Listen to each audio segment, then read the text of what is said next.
انسانوں کی اکثریت تو ان پر مشتمل ہے جو بے حس ہوتے ہیں اور غبی ہوتے ہیں. جو ہو جائے ڈھیٹ انسان، کسی چیز کی کوئی خاص، بس اپنی فکر ہے، اپنے بطن اور فرج کے تقاضے ہیں، مال جمع کرنا ہے، اس سے آگے کوئی اور فکر نہیں، کوئی سوچ نہیں، کوئی احساسات نہیں. کسی کے دل پر کیا بیت رہی ہے ہمیں کیا، وہ جانے. کوئی بھوکا ہے ہمیں کیا، ہم کسی کے ذمہ دار تو نہیں. لا ابالی، جیسے آ چکا ہے پچھلی صورت میں، من بخل واستغنی استغنا. ان لوگوں کو چھوڑ دیجئے تو ایک اقلیت انسانوں کی ایسی ہوتی ہے جن کے لیے میں دو لفظ اب استعمال کر رہا ہوں، ذہین اور حساس. ذہین اور حساس لوگوں میں قبض اور بسط کی کیفیت، یہ مختلف سائیکلز ہیں جو آتی رہتی ہیں. کبھی طبیعت میں پشمردگی ہے، دل بجھا ہوا سا ہے، کچھ نا امیدی سی ہے، خود اپنے اوپر اعتماد کی کمی محسوس ہو رہی ہے، مجھ میں صلاحیت نہیں ہے، میں کچھ نہیں کر سکتا. اب تک جو کچھ کیا اسباب بھی ہے، امنگ بھی ہے، امید بھی ہے، روشن پہلو نظر آ رہے ہیں. قبض کی کیفیت میں تاریک پہلو نظر آتے ہیں، مایوسی کے پہلو نظر آتے ہیں، پیسیمزم کی کیفیت. اور یہ جو بسط کی کیفیت ہے اس میں روشن پہلو. دیکھو یہ بھی تو ہے نا، آخر یہ بھی تو ہوا ہے، اور بھی ہو سکتا ہے. آخر اب تک میں نے یہ کام بھی تو کر لیا، آگے بھی مشکل آسان ہو سکتی ہے. یہ دو کیفیات ہیں قبض اور بسط کی، جن کو کہ صوفیاء کرام نے یہ اصطلاحات، یہ عنوان دیے، قبض اور بسط. جتنی انسان کے اندر حساسیت کی کیفیت زیادہ ہوگی، ذہانت زیادہ ہوگی، اتنا ہی یہ جو ویوز ہیں اس کی ایمپلیٹیوڈ زیادہ ہوتی ہے. کم ذہین انسان ہے، کم حساس ہے، آئیں گے تو صحیح ہے، لیکن یہ کہ وہ ویو جو ہے اس کا ایمپلیٹیوڈ جو ہے اس کے اندر اوپر اور نیچے کی کیفیت زیادہ نہیں ہوگی. لیکن جتنا یہ معاملہ بڑھتا ہے یہ جو ویو ہے اس کے ایمپلیٹیوڈ بڑھتا چلا جاتا ہے. لیکن نارمل انسان کا معاملہ یہ ہے کہ یہ حدود کے اندر رہے. اسی کی ایک کیفیت جو ہے اب نارمل جب ہو جاتا ہے، یہی ہے جو جدید ہماری جو سائیکولوجیکل میڈیسن ہے اس میں اسے مینیکس ڈپریسو سائیکوسس کہا جاتا ہے. مایوسی ہوئی تو اتنی ہوئی کہ جیسے کمر ٹوٹ کر رہ گئی. اور اسی ڈپریشن میں ہوتی ہیں خودکشیاں، خودکشی کر جاتا ہے ڈپریشن. کچھ روشن پہلو نظر ہی نہیں آ رہا. اور جب کیفیت ہوتی ہے انشراح کی تو آدمی خوب بھاگ رہا ہے، دوڑ رہا ہے، امنگ ہے، محنت ہے، دوڑ رہا ہے، امیدیں ہیں. اب ہر چیز کا روشن پہلو نظر آ رہا ہے. عجیب ہے یہ. اصل میں مجھے کچھ تجربہ بھی ہوا ہے، ہمارے خاندان میں بھی یہ مرض موجود رہا. میرے والد مرحوم کافی طویل عرصے اس مینیک ڈپریسو سائیکوسس کے مریض رہے. کچھ ہوتا ہے یہ معاملہ. ویسے بھی شاید ہمارا خاندان جو ہے اس کیٹیگری میں آتا ہے جس میں ذہانت نسبتاً کچھ زیادہ ہے، حساسیت بھی نسبتاً کچھ زیادہ ہے.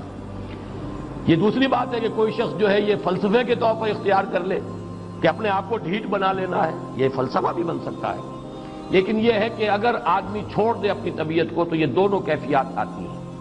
انہی کیفیات میں اگر یہ جو اپورڈ اینڈ ڈاؤنورڈ موومنٹ ہے یہ ایک حد سے نکل جائے تو یہ بیماری ہے مینیک سائیکوسس، مینیک ڈپریسو سائیکوسس. اس میں جب آدمی ہوتا ہے وہ اپر کیفیت میں تو اس کے اندر بڑی عظیمت ہے، روشنی ہے، امید ہے، لوگوں سے گفتگو کر رہا ہے، حق بول رہا ہے، خوب جو ہے محفل کے اندر. اب وہ محفل میں اسے دلچسپی محسوس ہو رہی ہے اور اسے ہر چیز کا روشن پہلو نظر آ رہا ہے. خود اپنے وجود کا بھی روشن پہلو، دوسروں کے وجود کا بھی.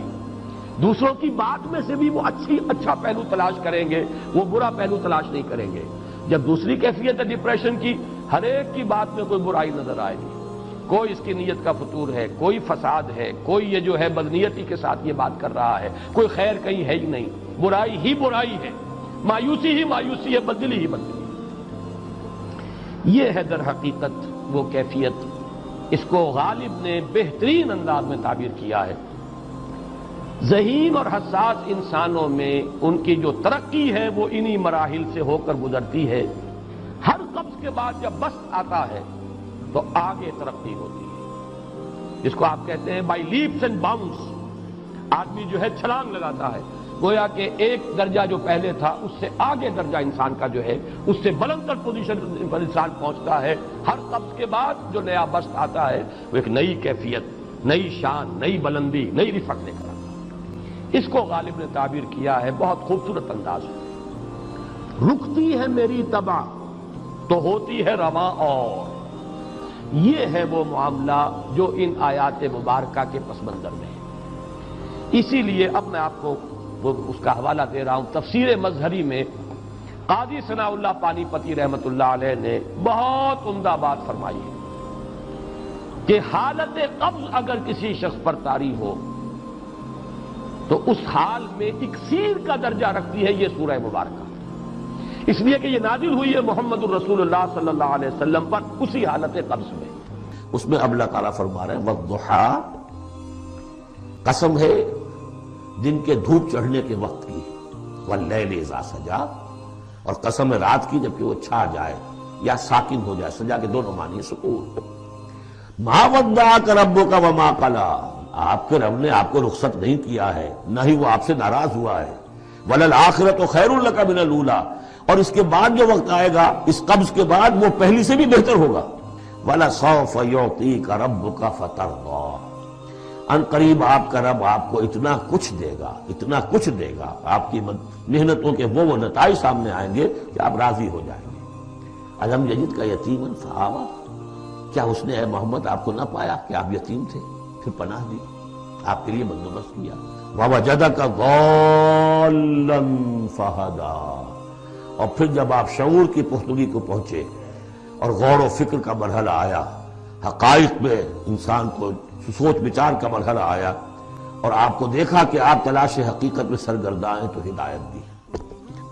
وَوَجَدَكَ عَائِلًا فَأَغْنَىٰ، اور پایا آپ کو تنگ دست تو غنی کر دیا۔ فَأَمَّا الْيَتِيمَ فَلَا تَقْهَرْ، ہم نے آپ کو یتیم پایا، پناہ دی، اب آپ بھی یتیم کے سرپرستی کیجئے، کسی یتیم کو اس کے اوپر کوئی جبر نہ ہو، سختی نہ ہو۔